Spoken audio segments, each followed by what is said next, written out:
Mbote na bandeko banso bozuli bakumalamu ya kolanda biso ba ya bino biso bapandi sango o to salaka mosala pona ko sepelisa toujours bayi bazotala biso pe surtout ko pesa actualité de l'air ko vanda na ba analyse réellement politique na ba pona ko sala politique na Congo démocratique tozali na plateau moko commun o na ko partager na ba ndeko na ngai ya ba chaîne différentes et kozala malamu mingi nazo bandana loboko na ngai ya mwasi tozana ndeko Ginel Pezo pona compte ya Africa Cool o pa to kopesa mbote ndeko Ginel mbote mwana mboka Steve Kambanga boni santé malamu na loboko na ngai ya mobali tozana ndeko Christina Rajabu ndeko Christina Rose Rajabu o azali na Beton TV ndeko Christina mbote na yo mbote ndeko Steve Kambanga toza lelo na invité moko oui voilà na extrême droite nanga tozana ndeko Naomi ya plateau de vérité ndeko Naomi pe azawana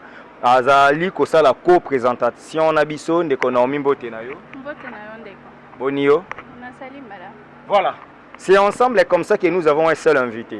Notre invité c'est monsieur Timothée Lenoir Efika. Timothée Lenoir Efika, président du mouvement politique Tous pour une République Nouvelle, allié de taille à Vital Kamerhe.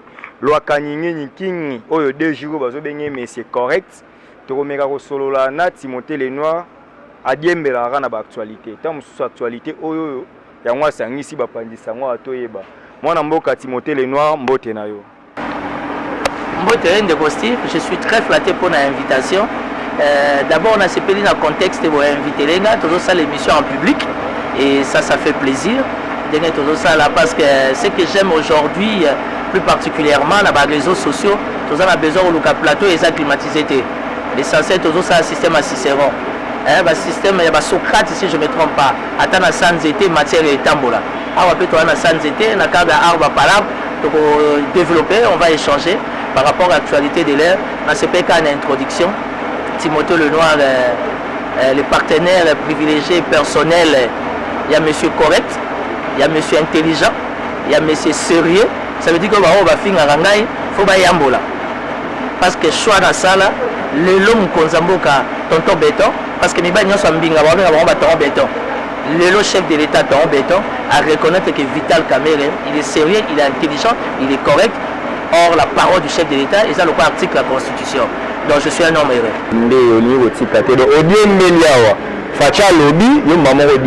C'est pourquoi les gens qui insultent les réseaux sociaux qui baillent tes positions. Union sur caméra ça la toujours au blanc. Les lots Facha comme malamu, les lots caméra bolongwe mais c'est innocent, beaucoup mais c'est correct, mais c'est intelligent quand pour Fachinda lobby. Quand est-ce que les noirs ont quitté dans le monde ouana? Je ne sais pas Steve, moi j'aime bien ta manière de poser des questions parce que tu vas tout droit au but. Mais tu as vendu Christ. Ah merci. Au moins que na commande à chapelet, ba msusu bazo senga ba téléphone na ba veste, mais ngala sengi chapelet et puis ngala kula moi la malongi na biso kofi olomide.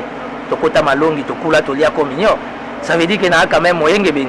Et puis, pardon pour votre information, na komela ki gouverneur, comme comme Timothée Antoine. Parce que na mboko pour pas bêta di solo no faux à l'Antoine. Ba Antoine mingi bazaka ba conflictuel, mais souka baza na raison. Donc aujourd'hui dire que Timothée Lenoir azo sa Jalelo. Jalelo le futa Sankara, Sankara de kuta comme patron, atambola na jipa kia ya Sacha katango na mino na misuranga, mais ba ba sambela mingi ba kenda iniki. Bah non, on a mis toute occasion, sommet pave, tcha moteur, ça veut dire que la vie appartient à l'Éternel, c'est Dieu qui fait les choses à sa manière. Aujourd'hui, je suis ravi parce que du fait que Nassai qui choisit Kamerhe et dérangeant qui bat belé, et aujourd'hui, quelqu'un qui est rationnel comprend que du fait que Timothée Lenoir soutient Vital Kamerhe, c'est qu'automatiquement je soutiens aussi les chefs de l'État. Donc Fatih Béton, le lot bateau bazo soutenir rien de Tibiso Bazati. Pour gagner Naza batte belé la présidence de l'équipe on a maïl. A commencé à batailler la communication. Dans l'équipe, tout a essayé la communication dans Maël. Pour que la communication a fait 3 mois. À comment on l'a la pongue. Parce que mon compte on l'a la pongue. Et c'est ça le souci des Kamerhe. Parce qu'il veut que son ami, son chef, son partenaire, aille la pongue. Bon, on a convaincu quand même. Bon, bato basaka ba 300 nini note technique par semaine, bazwa chance na bango. Muta na capacité na conception. Mais aujourd'hui les plus importants comment dire, moi je suis pas dans les Jalelo, je suis dans les rationalismes. Naza partenaire à Vital Kamerhe, automatiquement je suis de l'Union Sacrée. Le seul unique visionnaire de l'Union Sacrée c'est Fachi Béton, mais je suis de l'Union Sacrée tout en restant rationnel. Il y a Robeta Maboko, to Robeta Maboko, il y a condamné, to condamné. Elengi nanga yango wana.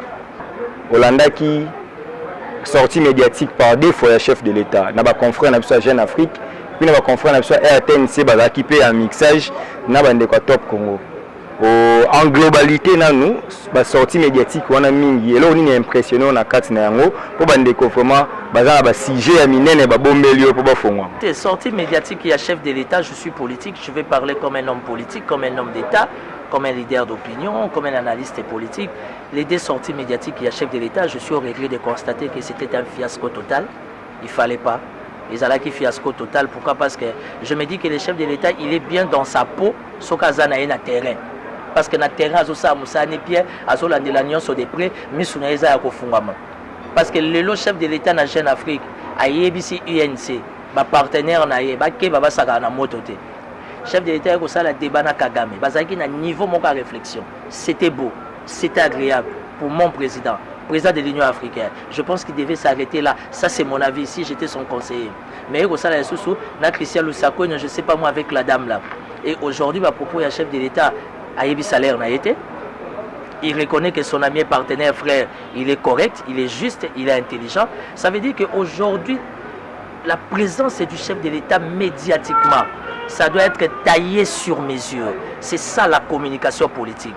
Ça veut dire que le chef de l'État peut s'impressionner et l'autre mot par hasard. Mais déjà, à niveau, il y a celui de la communication, la direction de la communication. Il faut batailler sur mesure. Aujourd'hui, moi, je suis de l'Union Sacrée. Je suis contre la sortie médiatique à chef de l'État. De toutes les façons, il a dit ce qu'il pouvait dire pour nous maintenant le plus important à Tikano Maramba TV. Avant d'aller à se concentrer dans Moussa na terrain, maman nanga bovandi liboso nanga na mwana mboka Steve Kambanga. Faut bien comprendre que sortie à chef de l'État, ça n'engage pas Félix Tshisekedi, ça engage le président de la République, ça engage la République démocratique du Congo. Chef de l'État fois zake comme était Kama et tout est quota. Équipe n'a préféré Zarani. Paris Saint-Germain. Meilleur joueur pour nous Zarani. Neymar. Équipe préférée à chef de l'État à Paris Saint-Germain, joueur préféré à Neymar. Au moins Neymar soit dans un match, à un objectif faisant mon fois Tchabi. Nous voulons qu'à chaque fois le chef de l'État va apparaître médiatiquement, c'est son droit. D'abord on a Bondo qui est à la travailler, et puis de deux, ils à la tailler sur mesure, parce qu'il s'agit de lui en tant qu'individu, il s'agit de lui en tant que première institution, et il s'agit de nous tous Congolais. Dans le bien que j'étais fier dans le débat na Yena Kagame, parce que le chef d'État était à la hauteur. Mais tant que Kende na Jeune Afrique, c'est comme si un voûtement mourait dans le périmètre. Parce que je n'ai pas reconnu mon chef, je n'ai pas reconnu mon président de la République, je n'ai pas reconnu les partenaires de mon partenaire. Donc, il y a na koloba ya chef de l'État que ba partenaire na ye bazo sakana na moto te. Vous en tant que politique analyse nini okoko adresser na ba partenaire ba sakana na moto te qui ne joue pas avec le fait. Moi analyse politique nini okoko yebisa ba imboka o baza kolanda yo. Bon c'est flou et belé bazo comprendre en vrai. Na zape na kati esprit na été tant le ba partenaire INC ba sakana moto. Nous sommes en politique, chaque communication a sa définition. Bon. Non, c'est vrai, il y a des couacs, nous sommes en politique. Quand il y a des couacs, il faut qu'on se le dise au nom de l'état de droit, au nom de la res publica. Ça veut dire qu'aujourd'hui, il n'y a plus une relation sentimentale et il n'y a plus une relation intime, réelle, vraie entre l'UNC et l'UDPS. Mais moi, je n'entre pas dans ça. Moi, je... C'est pas dire que les alliés n'étaient pas sérieux. Non, c'est pas dire que... C'est juste de valoir le fait et démontrer le contraire. Non, ce n'est pas que Balié Bazagi sérieux. Chef de l'État na Jeune Afrique à KBC UNC. Mais chef de l'État aïe, dans sa vie, il reconnaît que Vital Kamerhe c'est un homme intelligent, un homme sérieux, un homme correct. Ça veut dire Nenga Kebisagi INC, Nandenga Golobela Kamerhe, et ça va jouer des langues. Ça veut dire que les chefs, dans le sens où oui, Kamerhe va jouer un rôle super important, ça c'est vrai, parce qu'un prisonnier, il y a un niveau à Kamerhe, et ça le rôle à Bembandia dans CPI, il joue un rôle. MSA dans ça la banini ba marche ba boyer MSA ça pour assister à la réunion. Aujourd'hui s'il y a 5 grands meilleurs partis politiques, l'UNC parmi les 2-3 premiers, ça veut dire qu'aujourd'hui politiquement on peut pas enterrer l'UNC. Et puis à part ça, franchise dans cadre de sa collaboration, ça veut dire que le travail fait par les hommes mais les en a raté. Mais le plus important aujourd'hui, moi étant allié de Vital Kamerhe, je suis content de Fachi dans le sens où il a reconnu la grandeur. Il a reconnu la grandeur de son frère. Et pour moi, politique, homme d'esprit, ça suffit pour moi. Mais je me dis, je préférerais que le président de la République Azanon concentré dans ma campagne à terrain. Parce que dans le terrain, ça m'a bien état de siège, boyer. Quand vous les rendez trop visibles, où est le porte-parole du gouvernement? Où est le directeur en communication? Il y a présidence. Où est? Les chefs ne peuvent pas trop parler. Il y a un micolo. Non, les chefs ne peuvent pas dénoncer incompétence. Il y a bateau, il y a Moura Nomaki. Et ça a été au sein de l'appareil judiciaire. Et ça bateau, il y a Moura Nomaki. Tant qu'ils ont reconnaître que la justice, ils ont la escroquerie, ils ont la croque à jambe, nous sommes en démocratie. Avant d'être chef de l'État, il est d'abord citoyen congolais. Mais seulement, je ne vais pas donner des leçons au chef de l'État. Mais je pense que prochainement, la communication est taillée sur mesure. On va proposer la communication pour la communication à chef de l'État. Parce que la communication à chef de l'État, c'est un kanda. Et ça, c'est la communication Maman Denise. Maman Denise, il y a que la première dame communication, c'est un kanda. Et ça, il y a le lien, il y a comme image, il y a madame. Non, la communication, là, explicité, la communication Maman Denise, moi ça m'énerve. Pourquoi? Parce que Maman Denise est en train de réaliser beaucoup de choses dans les cadres sociaux, dans les cadres humanitaires. Mais bateau baza pembe na Maman Denise, au moins les gens en France, na Belgique, on va là pantalon, mais qui est kangi banga ko ningala te wala. On dirait son pantalon na ko ningala te so kangape na réflexion. Et pourtant Maman Denise, ma action à Zosala pour l'intérêt de la République, surtout qu'elle ne fait que respecter l'appel de son mari à la solidarité nationale, nous tenons sa bonne foi à apporter assistance à la population. Et l'autre question pour Maman Denise, communication n'est pas percutante. À qui soit français. Et la différence maintenant avec Maman Olive Lembe, il n'y a pas concurrence, mais nous réfléchissons. Et ça que communication, Maman, il y a Maman Olive, il y a un système à Tindika Tchakal, au Libaya, au Lambelango. Et cette maladie affecte la présidence, cette maladie affecte la primature, cette maladie, c'est ce qui a affecté Pepe Mbosso. Pepe Mbosso a son gène, moi je suis sur Pepe Zate. Pepe Mbosso, alors bien que non, le chef de l'État a fait un cadeau, il a promis, il a réalisé. Nakangi parenthèse. Nalaki na bakisaka kanga maimatali sujet ya Vital Kamerhe na bokangami na ye lolenge président de la République Félix Antoine Tshisekedi ndenge alobaki ba confrère na biso na concert na biso na interview akordaki bango ndenge président de la République alobaki ete bokangami ya Vital Kamerhe ezalaki ancien ministre Ilunga Nkamba nde muto adenosaki yango na réunion au bazalaka nango conseil de ministres et puis ministre justice Tunda Bakasengende ayaki bakisa. Donc question na ezalaki pour na laver image ba congolais que ye alivaka ba oya yete o analysant o lengeni. Madame, si j'étais le conseiller en communication du chef de l'État, j'allais lui proposer de ne pas parler de ça parce que c'était pas important. Il y a des choses en politique, on n'a pas besoin d'en parler tout haut. De toutes les façons, à ce que je sache, yo yebi na ba biso ba yebi chef de l'État za magistrat suprême. Steve Azawana Kalamine te pas obima doctorat à droit. A yebi procédure. Ça veut dire que quelle que soit la décision prise par la justice, la politique s'impose et la politique prime.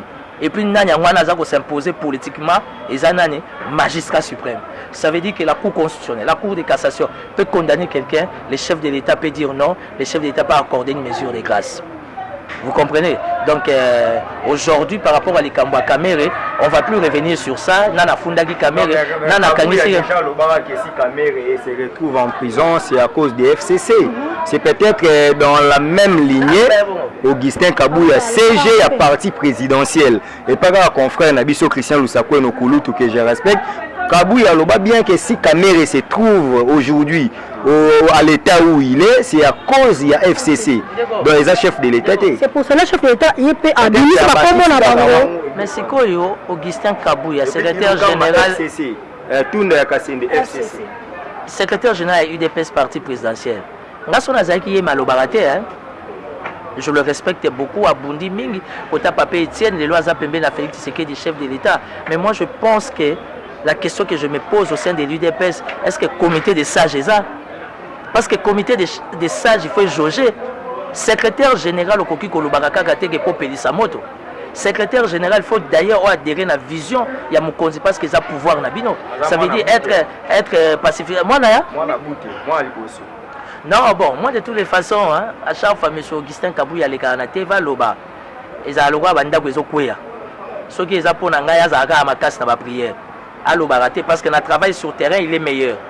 Notre travail à mobilisation, côté combattant, bravo. Parce qu'il y a une chose qu'il faut comprendre, nous avons deux partis politiques qui ont expliqué notre histoire en beaucoup. MPR na IDPS, MPR et Koufa. Tout ce cas na IDPS. Nous avons fait un candidat na IDPS. Parce que l'IDPS n'a expliqué politique en beaucoup. Est-ce que tu as 8, est-ce que tu as 1, est-ce que tu as 15. Maintenant, la communication est à CG. Ça veut dire que le CG, dans le contexte politique, parti au pouvoir, il faut la pacificateur, face à la modérateur, face à la unificateur. Parce que c'est ça la vision du chef de l'État. Kobomamoto, Yagochanasi. Mais M. Kabou, il y a est-ce qu'il a le droit de se défendre? Mais qui se sent piqué connaît l'affaire? Naïbiso, maman Ginelle aux Arandoki. Si vous avez un conseil aux Arandoki, on va répondre à la c'est comme Yébeli, la Tunikak. Yo partenaire Vital Kamerhe est privilégié.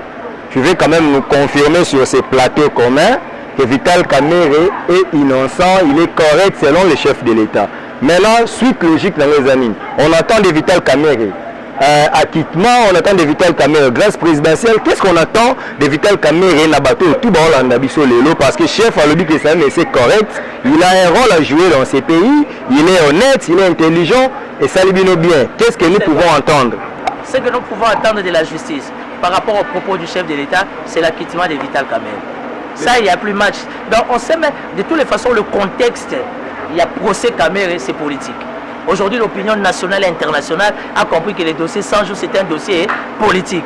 Et le chef de l'État, quelque part, j'ai beaucoup aimé sa logique, en reconnaissant à son frère qu'il était correct, intelligent, et que dans l'avenir, c'est un gars à sa bénéfice, à sa patrimoine, à sa tout pour la République. Ça veut dire que lui, président de la République, magistrat suprême, il sait ce qu'il va faire avec la justice. Kamerhe doit être acquitté et nous le voulons maintenant. Parce que langage il y a Fachi et ça acquittement il y a Kamerhe.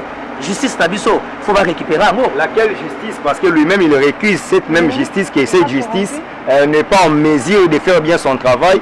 Azo déplorer le comportement du magistrat. Azo déplorer le comportement, il y a appareil judiciaire, il a des indicateurs que moi je ne maîtrise pas, lui en tant que chef de l'État, mais seulement ce que je sais, c'est que il y a Noma. Il y a Noma qui a le Lelo, Bango les sous-souté.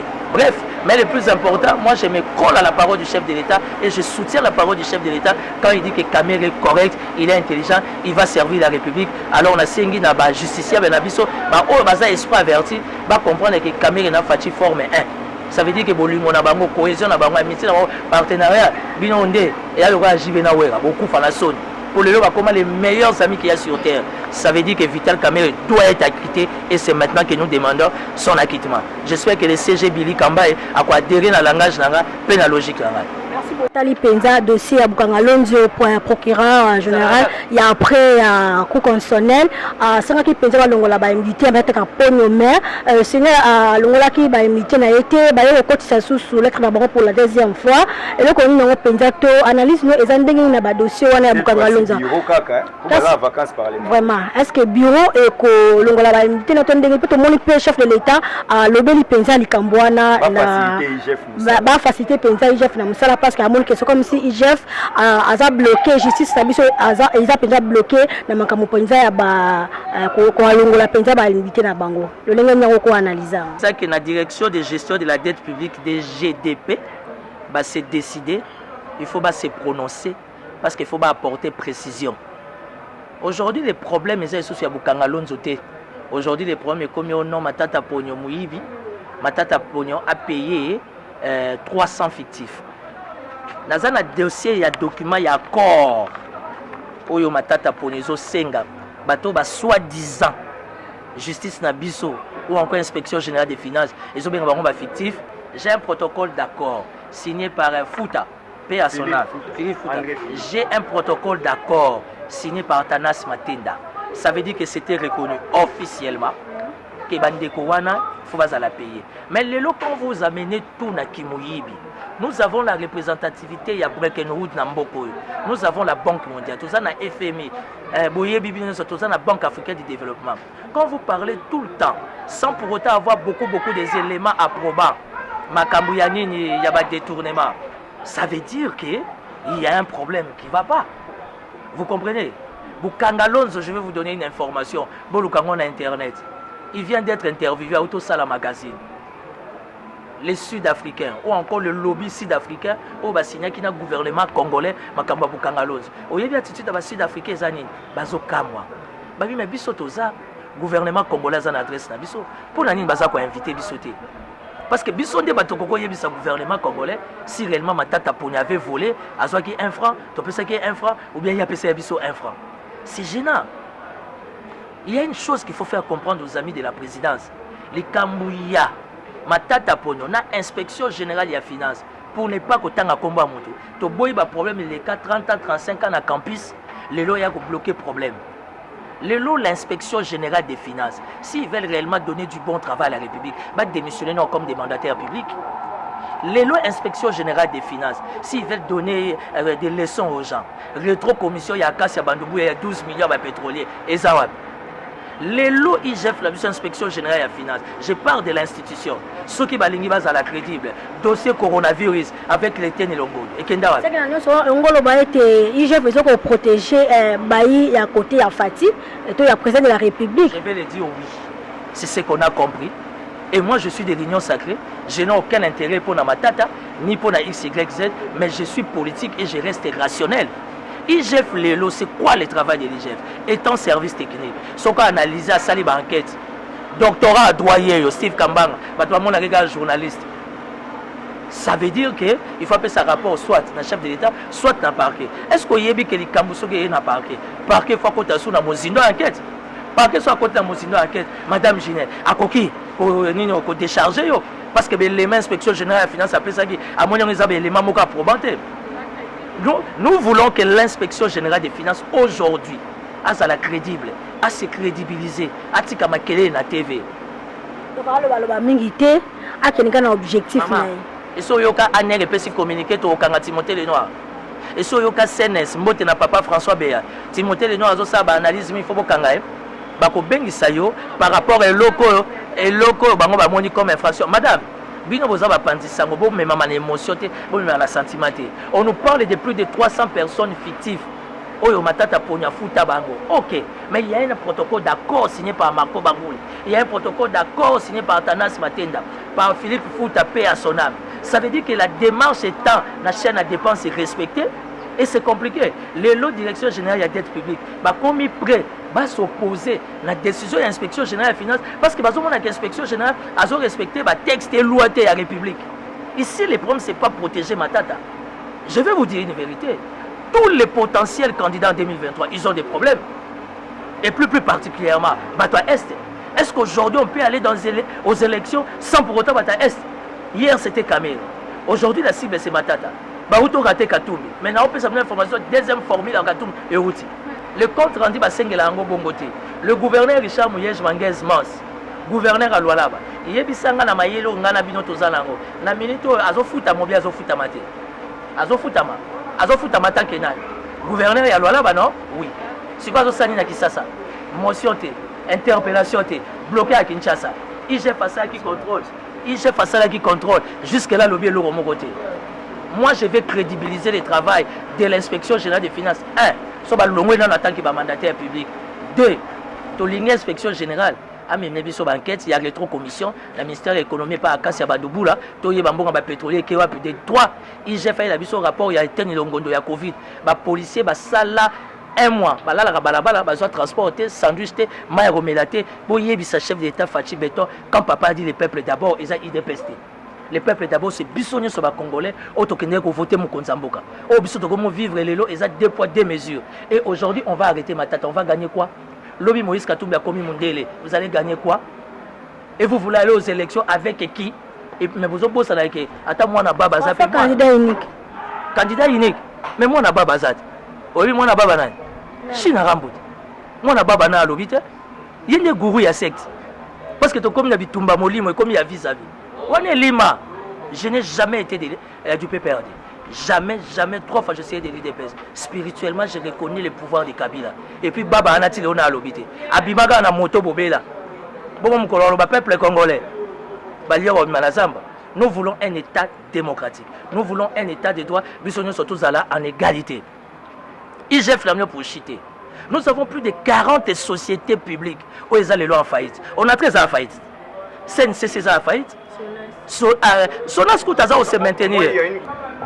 Moi mboka Timothée Lenoir eza Christina Rajab. Question nga eza karake na FPI kuno pe to mona makambo ezali Patrick Kitebi asili ko lia mbongo. Mais to moni ozo meka mpe ko défendre yo kolobani na likambo mbongo eke wapi. Quand l'inspection générale mène des investigations, Steve Ayebiango, ça veut dire qu'il y a des responsabilités en charge et des responsabilités en décharge. Si vous tout na IGF, pourquoi Betaka a cédé dans la responsabilité en charge? Parce que chaque société, à part les responsabilités en charge, a sa la responsabilité en décharge. Et c'est ce que nous voulons de l'inspection générale des finances. Nous voulons l'intégrité. Moi, je ne suis pas du FPI. Je ne défends pas Patrice Kitebi. Mais je veux tout simplement être rationnel. Patrice Kitebi, Lelo, son plus grand péché. Naïbité, vous pouvez s'en réponse. Avec beaucoup de FPI, il a 2 milliards. Lelo FPI, il a plus de 8 milliards de dollars. Yébisangaï. Cela ne s'oublie pas. Nazoya, madame. Mais Moutaboy audit, na carte audit, botal la pembongo et pimaki, nambongo pe kotaki. Je ne suis pas porte-parole de Kitebi. Je ne suis pas du FPI. Pour moi, la défendra mi. Mais mon gars, par excellence, il y a la République démocratique du Congo. A commis monsieur correct. A commis monsieur intelligent. Ça veut dire quelque part, bateau, baza, bateau esprit. Ba comprendre que Timothée Lenoir a sala a choix ya bien. Maman Mondele, maman Catherine. Dossier, il y a FPI. On a plus de 40 sociétés. Et quand on a faillite, on n'en parle pas pourquoi. Pourquoi société Oyo, et sa source y a revenu pour la République, pour accompagner politique à chef de l'État, ils ont la combattu. Et ça, le quoi, bah, Sonas Lelo, et ça, la société Moko Tokoko combattre en côté.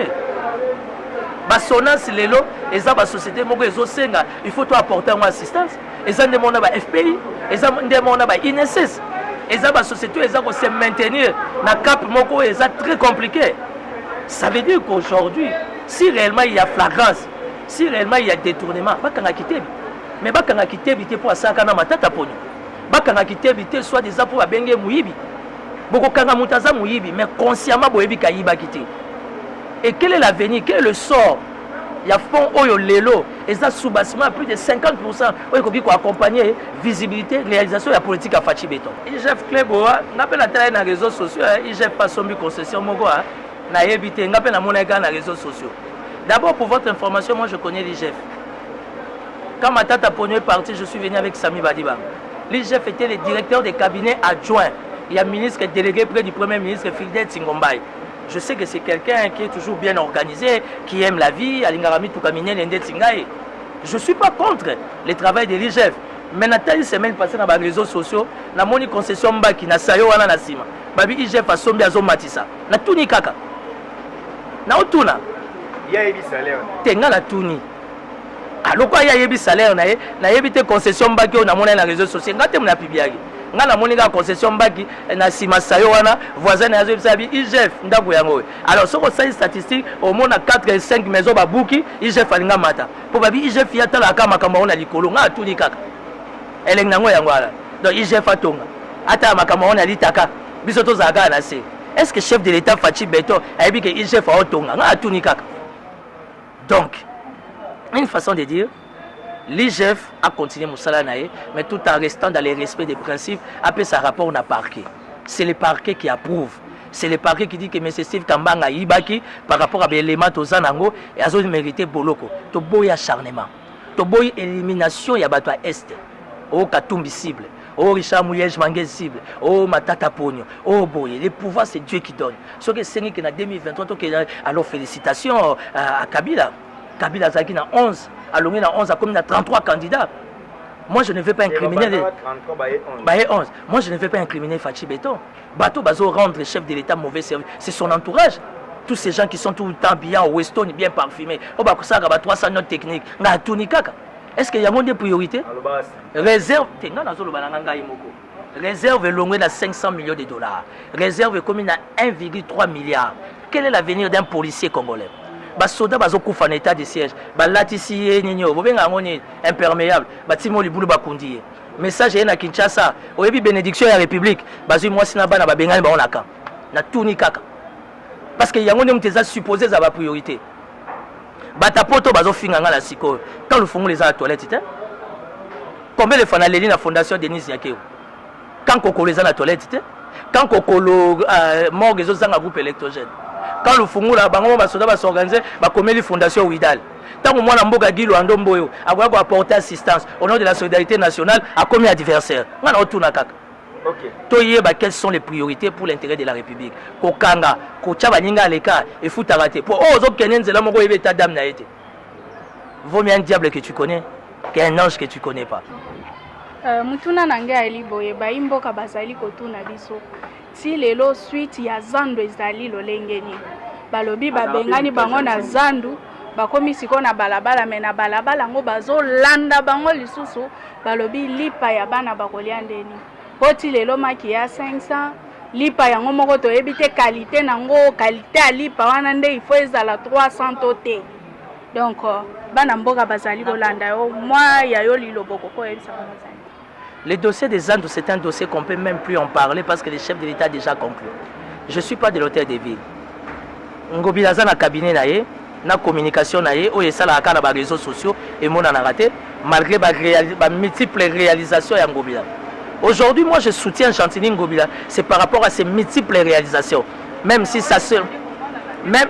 Non, Ezali, comment on a été parce que celui n'a pas de communication, c'est un fiasco. Bino basi, ba talon, ba poudre, l'équipe. Moi, je sais que bien exaté. C'est que Ngobila...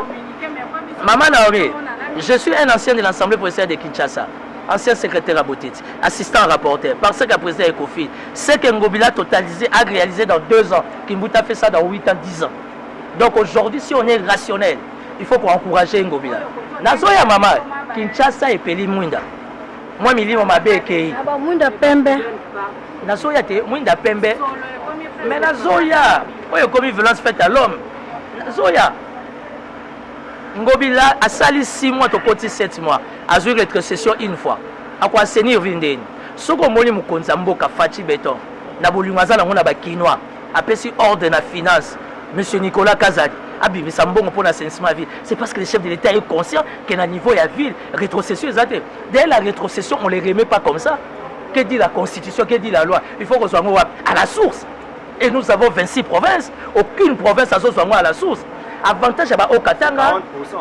Avantage à Okatanga. Avantage à Lualaba. Pourquoi? Parce que nous avons une redevance minière. Et Finga Kabila, mais Kabila a accepté que redevance et que la province va Kolomabele. Yebisanga lelo Ngobila miracle ni osala elenge ça après 61 zela Zandu ba... non mais ça c'est les Kinois, ça c'est les Congolais. Mbokele Zandu a dit construite oya tongi elenge ça Moussala a dit construire ça qui abuka ba pavillon. Mais madame, c'est un budget. Elle n'a pas de de 2 ans pour Nabilongi, vous comprenez que IGF faisait pour Nabilongi. Pour IGF faisait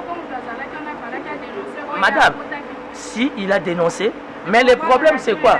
Non, madame, nous sommes en politique. Ma cambozo qui est étape par étape. Il faut un budget. Il faut des partenaires. Kimbout avait les fonnaires, Kimbout avait l'Union européenne. Ngobila la fonnette, Azana l'Union européenne. Où est-ce que Kimouté m'a bien avec Kinois? On va. Non. Zelana Loba, yo lingo bonanine. Parce que yo est pas la même la maille voilà courant. Nous prenons la maison à liberté 100 000, 120 000 $. Baninga l'engé ça le prend aux acquis 3 000 $. Le loba ndago comme 30-45. Soyez reconnaissants. Parce que l'engé ça te traverse 6 communes. Et sur 6 km, et tu as 800 mètres. C'est parce qu'il y a une prise de conscience. Avenir de la paix, c'est un budget. Avenir qui coûte, c'est un budget. À où tu as lancé ma travaux, route de Kimwenza. Madame, tout ça c'est les moyens. Les problèmes viennent du gouvernement national. Le spectacle, yozo lukozo tout na tout dans le gouvernement national et pas ça malukoni. Na Kinshasa banzela ils ont mis balai. Il y a national, il y a provincial. Et chaque province, sur 26, bon, il faut un national. Donc la priorité doit être Kinshasa. Il y a un moment Fati à comprendre. Avec Kinshasa, la francophonie, la salité, Fati a tapé 2 millions. La francophonie à l'époque, à ma tête, ils ont donné 10 millions. Madame, je ne sais pas qu'est-ce que y a compétent parce que 60 millions qui m'ont attaqué sur la Nyongo, bureau de journaliste, bon, maintenant, on enquête. Il y a après déchets, après l'utilisation, après, mais tout le monde bakangi banama il le cope kufi. Bazongeli koyi banako kata biso basako kolongola biso ba plante na motu. Est-ce que ça dit solution? Mais avant prendre une décision. Oui, mais laisse-moi parler, madame. Laisse-moi parler. Tu enchaînes. Moi, là, l'obésité. Bazo kata bino basuk. Banama e batiko tiga. Bon, tout na sama le compte de tes poils. Parce que c'est ça Maloukonde. Mais madame, tout doit commencer par la rétrocession. Quand vous rétrocédez, merci beaucoup Baimboka, Gina Pezo, il y a Africa Coup Télévision, moi Mboka. Toka qui nous sommes sur penza na interview na président de la République a accordé qui na concert na biso na confrère na biso pour na makamba vaccin. Fati beta ba qui soka zwa ki vaccin na te pas ça sur nango te. Mais qui sur nango ezanili. Pourquoi en tant que président de la République ayi aza sur le loko na mais atiki bala mboka bazwango. Na loko wana penza pour na yo moko. Est-ce que le président de la République a moni baimbo kato bana na ye bangu tondele pesanga na micro omoni yo okangisanga yo souci ne zana landa caméra chef d'état et moi aboyi vaccin siko yebsanga abo ya vaccin ndenge nini etake tomoni ke ba ministre ya na bilo officiel sa kwena za iko na tuna ngete poani parce que pour biso tozo vaccin faut tomoni ba mamoli na notata e ba mamoli yango tata biso bana to Rolanda Tata il y a un abus à Libosol ou Sakono qui était tête à tête avec les chefs d'État. Le chef d'État a bien reconnaître la crédibilité du vaccin à la tête.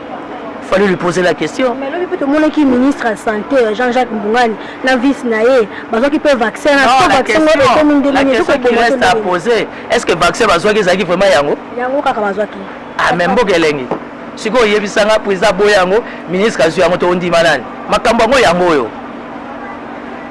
Voilà. C'est que tu sais que ça va imbo quand on a sensibilisé bango que bazwa vaccin pour na coronavirus et zo banté biso ba pandisa ngo surtout ngayo to so na Steve na plateau pour na kaka kama vaccin pour se vacciner sur na troisième vague ti lo to le bana mboka bazo ka vaccin wana bazo so kaka donc faut so bango bolimi pour vaccin ezaki mabe pour poser la république yemo vraiment après c'est une solution que yé ceux qui va changer vaccin musu so ko zo ngo yemo ko na ma Denise na libote mobimba. Est-ce que l'obit Mbogeleng ngalo lobali voilà Papa Timothée mais un peu qu'on répondre dossier à Yalwala Bakuna gouverneur Richard Mouyej depuis à Kinshasa azo ngalitsu la Yalwala Baté mais un peu ko bisa biso est-ce qu'il y a le gouverneur ou bien tous comprendre et puis azo doit pas salaire ou bien parce que bino ba pandi sangonde faut apporter éclaircissement na République. La province du Lualaba te fait 9 millions de dollars. Je parle en termes de millions chaque fin du mois. Ça fait 6 mois, tu cotises 7e mois. Mouye Jazana Loala Bate. Bozo Tchatchabao, Tozo Monaga Makelele, vice-gouverneur, tant mieux. Bon, ça l'évaluation, il y a 9 ou encore 10 millions le mois, fois 7, ça veut dire 70 millions. Il y a redevance minière. Bon, tel est-ce qu'on balance, il y a des travaux, ou les autres salamara. Mouye, je n'ai pas parfait. Mouye, je n'ai pas parfait. Mais Mouye, j'ai donné du sens au Loala-Ba. Chef de l'État de Saouti là-bas, tambour na makadama bien. Na sakia. Hôtel du gouvernement. Projet à palais présidentiel. La banque centrale est Zawana. Donc ça veut dire qu'on ne va pas entrer dans ça. On pensait, on se disait dans le cadre d'état de droit qu'il y aurait, pas qu'il y aura, qu'il y aurait respect des textes et des lois. Pas d'émotion, pas d'interpellation. Mouya Jakarami na Kinshasa. Mbokeleni. N'a pas de politicien, il faut tout na bino ba journaliste. Bozomi tout na te. Parce que Mouyej aujourd'hui, l'État congolais lui paye comme gouverneur, bah avantage. En attendant, avant dit, tu sais ce qu'il m'a dit? J'étais sérieusement malade. Là, je suis guéri, n'a bénéficié, n'a répondu à AGC pour Sani. Ça veut dire qu'il mène sa vie calmement. Et surtout que jusqu'à point du contraire pour l'homo était. Un salaire, Azolia nae Pondu, Azolia nae Bitoyo. Nous voulons et que prochainement, pour l'intérêt de la République, bah bloc à Boye Zalate. Pourtant, papa le bac état des droits couleur et Zalagité. bataille ezalaki te, tendance ezalaki te. Les fins ça dit état des droits pour na biso nyonso. Aujourd'hui la province du Lualaba 70 millions de dollars pendant 7 mois ya ngo. Bo tout na mutaza wana mama vice gouverneur. Asa la bino évaluation. Il y a des travaux et on ne va pas entrer dans ça. C'est une question purement politique. Le plus important, le pouvoir, ça vient, ça passe. J'ai dit au président Kamere il y a quelques jours, je lui ai dit, président, quel que soit ce qui peut arriver, le plus important, c'est la santé. Abi les Noirs, ils ont santé, c'est le même langage que Mouyej m'a dit. Abi, mon fils, c'est la santé. Comme aujourd'hui, je suis le démon du Lualaba, je préfère rester dans mon coin en tant que démon. Batika Ange a aidé Lualaba. Mais si on a expliqué la vraie réalité, les galaminito, on a Lualaba, on a Bino, Totan, ça tombe à Kandibiso. Pour Moutounia, ça commune à Libulukuna, Moutounia, ça commune à Kotakuna, Moutounia, ça peut s'installer, et le Retikali, Naba Oboyebi, à parlementaire debout, Bakendo s'installer Kuna, Mbokeleng. Aujourd'hui, Mangana Terra, Mangana Terra, Basodana, Policier. Mais Babé n'a pas dit Trump africain. Trump a boit c'est mon salaire. Parce que Fatia Zora a qui parle en goûté. Mais Mouye, j'ai ça la terre aux voilà. Mbokeleng à suivre. Finalement, logo, Nazaro Luka Nazui. Mais bon, dit Mabo Kende pour accompagner. Nazui invitation à Kingakati. Et que ça a un plaisir, so Bogeti Kangai. N'a reconfirmé bien nos jours. Oh, mais Nazo ba mot de la faiblesse n'dengenin. Et puis des deux, comme M. Kamere, moi na Mwan King, il restera, il demeurera pacificateur pour la RDC. Le quoi Longo est sous pacificateur a commis monsieur intelligent, monsieur correct, monsieur sérieux. J'espère et je crois que justice absolue et qu'il récupérera pour là-bas quitter totalement. Et je finirai pour dire que Konsamboka va confier les 4 inspections générales et à finances. Je ne suis pas venu défendre ma tata Pogno, mais je pense que ceux qui ma tata Pogno, consultant. Il y a 4 grandes nations en Afrique. Ça veut dire que cette valeur-là, la République démocratique du Congo, on doit en avoir besoin. Ceux qui vont reconnaître que valeur, orientation, pour vivre l'émergence. Et c'est maintenant ou jamais, ils peuvent bénéficier pour l'intérêt du Congo. Maintenant, je vais Africa Cool Télévision parce que vous avez tellement ébélé connecté branché dans la chaîne Nabiso, Wana Boni, Olengeni Nango, Mwana Boka, Timothée Lenoir, à répondre vraiment à la question Nabiso, Nyos, Otozalaki Nango, Longwa, na plateau. Merci Penza pour la confiance de Bopesa Kabiso. On a essayé de s'abonner massivement à la chaîne Nabino, beaucoup de décidé de partager ma vidéo Nabiso, Tokuta Namikole Zokoya. Africa Cool, et abena cool, Africa Cool, abena cool, le quoi cool matopi, cool. La chaîne Nabiso Africa Cool. En tout cas, la chaîne est bien, et puis vous êtes très rapide. Ils sont très rapide, et la chaîne moko, bako ça a bien confiance. En tout cas, nazo senga na bato oyo nanu ba souscrire te bazwa. Donc, eza vraiment neti oyo balobaka ke buka lelo, lamba lelo, lia lelo. Donc, eza kitoko na sepeli na bino, na sengi na bato nyonso bo souscrire ebele boko zala dessus te. Vous voulez le Congo? Pour que le Congo devienne cool, pour suivre les cool analyses, alors revenez et abonnez-vous massivement. Bobozala Moana. Massivement. Africa Cool. Africa Cool, c'est la destination de prédilection pour une communication optimale.